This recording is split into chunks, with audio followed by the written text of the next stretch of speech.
सोलापूर हैदराबाद राष्ट्रीय महामार्गावरील market yard परिसराजवळ काँग्रेसच्या खासदार प्रणिती शिंदे यांच्या नेतृत्वाखाली भव्य जन आंदोलन करण्यात आले। खासदार प्रणिती शिंदे आणि काँग्रेस कार्यकर्त्यांनी रस्त्यावर ठिय्या मांडून साखळी पद्धतीने हे आंदोलन केले। आंदोलनामुळे हैदराबाद महामार्गावरील वाहतूक कित्येक तास पूर्णपणे विस्कळीत झाली होती। या प्रसंगी प्रणिती शिंदे आणि शेतकऱ्यांच्या वतीने विविध घोषणा देण्यात आल्या। शेतकऱ्यांनी कांद्याच्या माळा गळ्यात घालून सरकारविरोधी घोषणा दिल्या। या प्रसंगी मोठ्या संख्येने शेतकरी व काँग्रेसचे पदाधिकारी उपस्थित होते। शेतकऱ्यांना संकटात आणणाऱ्या सरकारचा, शेतकऱ्यांना संकटात आणणाऱ्या सरकारचा, या खोटारड्या सरकारचा, निर्लज्ज सरकारचा, शेतकऱ्यांच्या पोटावर पाय देणाऱ्या सरकारचा, शेतकऱ्यांना संकटात आणणाऱ्या सरकारचा, शेतकऱ्यांच्या नावावर टेंडर उचलण्या सरकारचा, शेतकऱ्यांच्या नावावर टेंडर उचलण्या सरकारचा,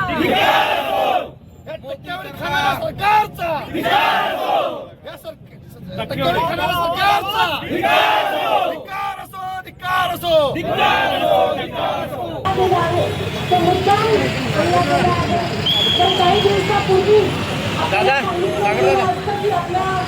देशात तेल किती आहे तर काही दिवसापूर्वी रशियाकडून तेल विकत घेण्याचं बंद केलं नसतं, इराणकडून तेल विकत घेण्याचं बंद केलं नसतं तर आज पेट्रोल आणि डिझेलचे रेट वाढले नसते। काही दिवसापूर्वी पंतप्रधान आपल्याला सांगतात की खत वापरू नका, शेतकऱ्यांना खरीपाचं सीझन आहे त्याचा खत वापरू नका। आज खताचे रेट किती वाढले? हे संकटात शेतकऱ्यांना करून टाकलं, या देशाला करून टाकलं तर या देशाच्या पंतप्रधानांनी या देशाला संकटात टाकलं। वेळ होती, युद्ध आपल्या देशात नाहीये, लक्षात घ्या, युद्ध आपल्या देशात नाहीये, युद्ध दूर देशात आहे, पण तरीही आपल्या देशात का परिणाम झाला? तेच ते इंदिरा गांधींचं बोलतात त्यावेळेस भारत युद्धात होतो तरीही स्टेबल राहिलं। आज भारत युद्धात नसतानाही भारताच्या लोकांना खोडावं लागतं, कारण का हे मोदीच्या सगळ्या पॉलिसीमुळे, कारण का ट्रम्प तात्यांना आहारी गेले, त्यांच्यासमोर जसं ट्रम्प डोले तसं मोदी डोले। केवळ अदानीचे जे गुन्हे ते माफ करण्यासाठी ट्रम्पच्या आहारी गेले आणि आपला शेतकरी संकटात पडला। मात्र हे विमानात जाऊन मेलडी करत बसते आणि आमचा शेतकरी हा संकटात पडला। खतांचा विषय असेल, आज महागाई असेल, आज सोयाबीन पीक विमा मिळत नाहीये, तुरीला पीक विमा मिळत नाहीये, शेतकऱ्याचे खूप मोठे हाल झाले। एका बारूच्या ठेक्यामुळे शेतकऱ्यांना शेतीपर्यंत पाणी सोडायला या लोकांनी वेळ लावला, कारण का त्यांचे पॉइंट सगळ्या ठिकाणी नदीमध्ये आहेत। म्हणून काही असलं तर हे शेतकऱ्यांना पहिला टार्गेट बनवतात। हे फक्त उद्योगपत्यांचं हे सरकार आहे, शेतकऱ्यांचं सामान्य लोकांचं नाही आहे। सामान्य लोकांना शेतकऱ्यांना भय करतोय। मी तुम्हाला सांगू इच्छिते की आम्ही तुमच्यासोबत आहोत, त्या सरकारने तुमच्याकडे पाठ वळवले, पण आम्ही आहोत। ही फक्त सुरुवात आहे, रस्ता रोको, ह्याच्या पुढे अजून आक्रोश होणार आहे। आज 5 जणांनी या ठिकाणी मुंडन केलं, पण ही फक्त सुरुवात आहे आणि आम्ही झुकणार नाही आहोत।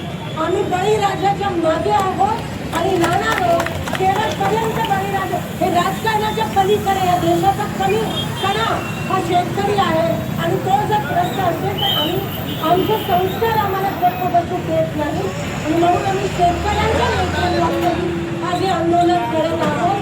हे तर सुरुवात आहे, पुढे ये तो सिर्फ झांकी है, आगे बाकी बहुत बाकी है।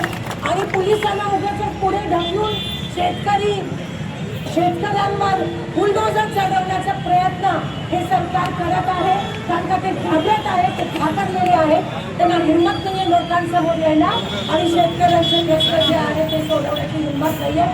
म्हणून या सरकारचा मी धिक्कार करते। या शेतकऱ्यांच्या सोबत आम्ही सगळे तणाने आहोत।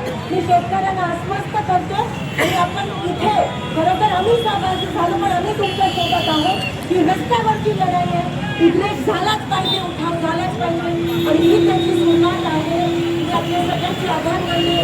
प्रेसमध्ये प्रेसचे बंधू पण सकाळपासून इथे आले, त्यांचे पण खरं तर तुम्ही बघू नका, तुमच्या हिश्श्याची लढाई आम्ही लढत आहोत हे तुम्हाला कळायला पाहिजे. मी सांगून खात्री आहे. कृपया मोदी मीडियाच्या बळी पडू नका. तुम्हाला पण मी विनंती करते आणि इथेच थांबते. धन्यवाद. जय हिंद, जय महाराष्ट्र. चॅनलला लाईक करा, कमेंट करा आणि हो सबस्क्राईब करायला विसरू नका.